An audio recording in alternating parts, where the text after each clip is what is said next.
What's up guys, my name is Lauren and welcome back to my channel. Today we're looking at my family's real numbers for our January budget recap. As always, if you like the spreadsheet, you can get it linked in the video description. And if you want to work one-on-one with me to work on your own family budget, then I do offer a budget coaching program and that is linked as well. All right, so you can see our left to budget and left to spend are both zero because I do zero-based budgeting, which means you budget every single dollar and then you track every single dollar as it comes in throughout the month to see if your plan for your money matches how you actually spent your money. So January was really an awesome month for us because we brought in more income than we were expecting, and thankfully we were able to put a lot of that towards financial goals. So let's just jump right into it. If you've been around for a while, then you may know that I switch back and forth between gross budgeting and net budgeting, and net budgeting is just budgeting with what actually hits your bank account, and that's what I decided to do for 2024. I get bored and like switch it around, but right now I'm in a net budgeting mood, so we're looking at our net income and how we spent that this month. So we had budgeted for $9,608 of income, and we actually brought in $12,270. So that was an extra $2,600, $2,662. So let me just scoot this over. And then you can see we had only budgeted $1,508 for Pay Yourself First, but we actually put $4,400. So Pay Yourself First is investing in long-term savings. And so we were able to put $4,400 towards my husband's Roth IRA.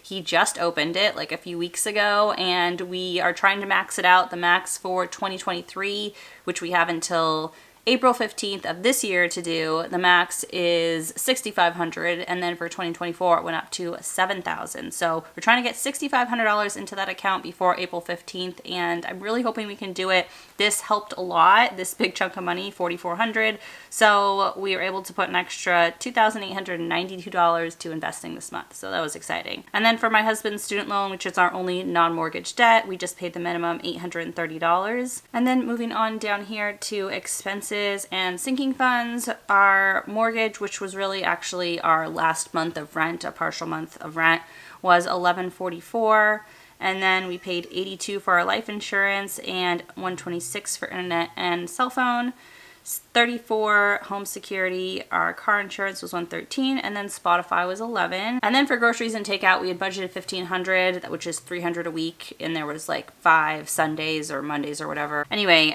we spent $1,546, which is not really being totally honest because we had moving expenses that came out of savings, and so out of part of those expenses, I budgeted some money for takeout, like related to the move at times when we wouldn't normally do takeout, but because we were either like about to move or had just moved or were just stressed from the move, we needed to just like get takeout instead of nights that I would normally cook, or I'd packed all our cooking stuff. You know how it is when you move. So some of that I flowed through like the moving budget, which was separate from our monthly budget because that money came out of savings and like from the sale proceeds of our home that we sold like back in May of last year. And so really we shouldn't have been over at all because we had additional money that we put towards food this month, but also we were like restocking a new home, and somehow even if you're like moving close by, you end up needing to spend more to restock things when you move than when you're just like in your normal life. So that'll be my excuse that we were like restocking some things. And then household, same thing, 203, but really I just took a bunch of trips to like Target and Lowe's where I was like getting stuff for the house. I did my best, but we probably spent like way more than this month, and the money was accounted for like in our moving budget or this budget. So anyway, gas, we only spent $199, although we had budgeted $250. So I brought our gas budget down to $200 for next month because we really haven't been using the full $250. It's been around $200 the past few months, so we'll see how that goes. And then utilities, $377. I kind of messed this up because I didn't pay our final bill for our electric at the apartment. It's gonna come out in February, but it should have come out in January, and it didn't like auto draft because it was the final bill for some reason. So this would have been closer to like $550, but now it's gonna be in the February budget, and that's why this was so under for this month, but that's okay. And then miscellaneous expenses, we only had $9. All right, so for sinking funds, my husband, myself, and my 2 daughters each got $150, and I block out our spending just for privacy. For school and activities, we put 1,000 into that sinking fund, and we spent $938, so we were left with $62 in there. My goal at the end of the month, every month, is to have these be positive and try to build up these funds, and that doesn't always happen, but we try. My cat Miles got $250. We spent $286 on him though, and so his fund was negative by $36. Now he's been having some issues, so we've had to take him to the vet a bunch of times and get him some like special food and prescriptions and things, and he's fine now. He was just like, I think, stressed from the move, and also we were out of town for a long time for the first time since like 2019, and I think that stressed him out. He's a little older now, so anyway, he just needed a little extra help, and he's doing great now, but we did spend a little more on him, so his fund went negative, but not by much. Gifts, we budgeted $50 and didn't spend anything, so we have $101 in that fund. And then for Christmas and birthdays, we budgeted $200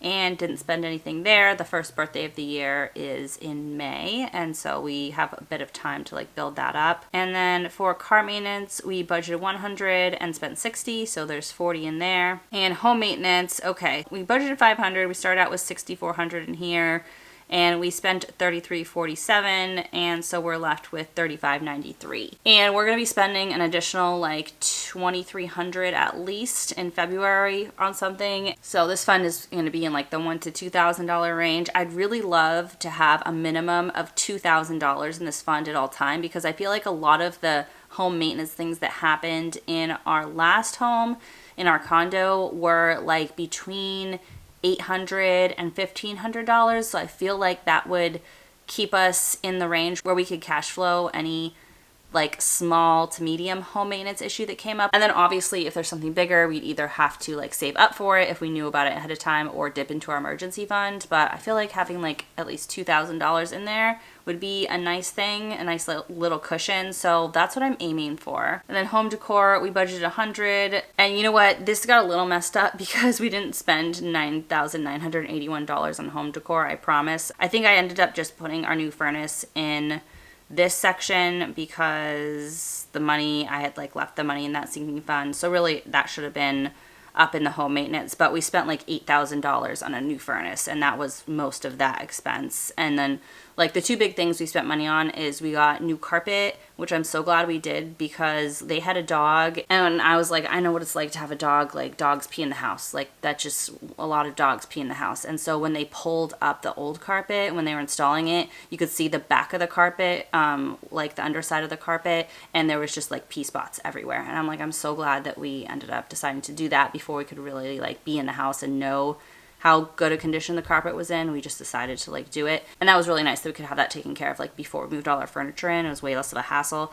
And then the new furnace, like it just needed to happen. The old one stopped working, and it was really old anyway and wasn't safe. So those were the two big things we spent on the house. And then we're doing new carpet in the basement too, because after we found out about the upstairs carpet being covered in pee, we assume the downstairs carpet is too, and it kind of smells, and there's actually like some bright yellow pee spots that they forgot to clean up or didn't bother to clean up before the prior owners moved out. And so we just decided like the basement isn't even usable at this point. Like I don't even want to store our stuff down there because it's gonna like absorb the smell. So we're getting new carpet in the basement, but that's gonna be super budget friendly. We got like a really base level carpet because it's basement carpet. And so yeah, we're doing fresh down there in like a couple weeks, and after that we need to like pause our spending on the house for a while, I think, because I want to like make sure, like I said, we're staying at that $2,000 in the sinking fund. All right, medical, we budgeted $200 and we spent $348, so we are negative $136, but I'm putting a little extra in February if you watched my February budget with me. And then for vacation, we put aside $200 and didn't spend anything, so we've got $200 building up in our vacation fund. And then finally, our emergency fund, we didn't put anything to, but we do have $10,000 in the emergency fund that's in our checking account, and then additional emergency fund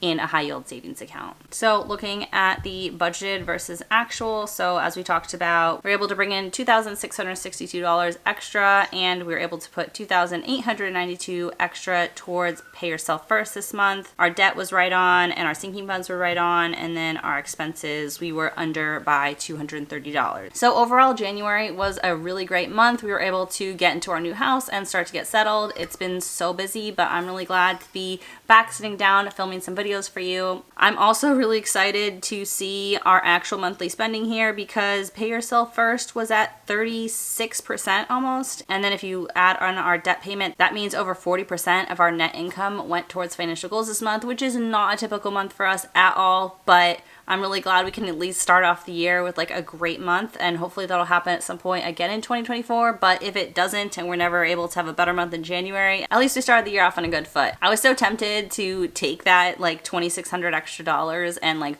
buy a new couch or buy a kitchen table and chairs or other things that I want for our new house, but I was disciplined. I didn't give in to that desire, and I just put it right towards our financial goals. So I'm really proud of myself, because if this was me in 2019, that's never something I would have done. So that is it for today's video. Thank you guys so much for watching. As always, if you like the video, give it a big thumbs up. And if you want to see more from me, hit that subscribe button, and I'll see you in the next one. Bye.